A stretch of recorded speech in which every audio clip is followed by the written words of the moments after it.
بسم الله الرحمن الرحيم. إذا زلزلت الأرض زلزالها وأخرجت الأرض أثقالها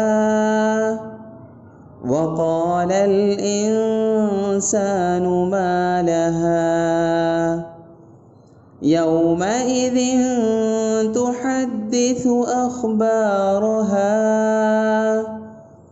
بأن ربك أوحى لها يومئذ يصدر الناس أشتاتا ليروا أعمالهم فمن يعمل مثقال ذرة خيرا يره ومن يعمل مثقال ذرة شرا يره.